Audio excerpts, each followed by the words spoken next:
Well, the White House is issuing a major new threat over the government shutdown. We are now learning the Trump administration has drafted a memo arguing that furloughed federal workers will not be entitled to back pay when the shutdown ends. Reporters just asked President Trump about it minutes ago in the Oval Office. Is it the White House's position that furloughed should be paid for their back pay? I would say it depends on who we're talking about. I can tell you this, the Democrats have put a lot of people in great risk and jeopardy, but it really depends on who you're talking about.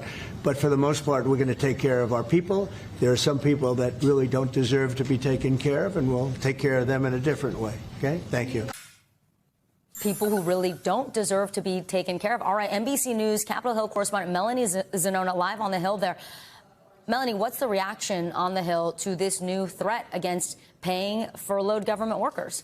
Yeah, well, Democrats are outraged by this threat. They say under the current federal law, federal workers are legally entitled to back pay. They have been back paid in every single government shutdown that we've seen on Capitol Hill in the past. But this is not the first threat that the White House has levied against federal workers amid this shutdown. Just last week, the budget director said that in 1 to 2 days, they were going to be carrying out mass firings of the federal workforce. That still has not happened. So some Democrats are questioning whether this is perhaps just an intimidation tactic designed to get Democrats to fold. So far, though, they are standing firm even while they are expressing their fury over this latest threat. Here's Hakeem Jeffries, the House Minority Leader.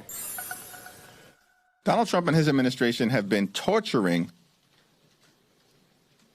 federal employees since the very beginning of his presidency. Every single furloughed federal employee is entitled to back pay. Period. Full stop. The law is clear, and we will make sure that that law is followed. Now, in terms of the GOP response, the Republican leaders have said they don't want federal workers to go without pay, but they're also giving some deference to the White House and saying that they're aware that potentially there is this new legal analysis that would allow the federal government to not give that back pay to workers. So just the latest flashpoint quickly emerging in this ongoing shutdown fight. Yeah, a really dramatic one. Let me ask you about the latest on Capitol Hill. We've already seen Marjorie Taylor Greene breaking ranks. Anyone else? Are we any closer to a potential vote and getting the government back open? I would say for the most part, both sides are really standing firm and are pretty united. For Democrats, that means voting against these GOP stopgap spending bills that keep coming up on the floor. They are insistent on extending Obamacare subsidies, which expire at the end of the year as part of any funding deal.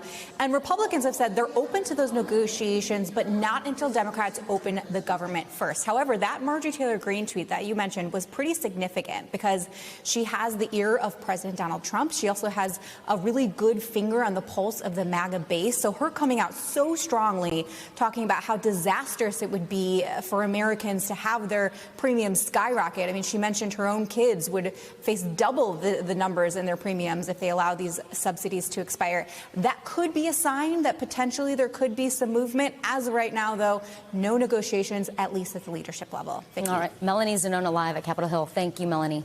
We thank you for watching, and remember, stay updated on breaking news and top stories on the NBC News app or watch live on our YouTube channel.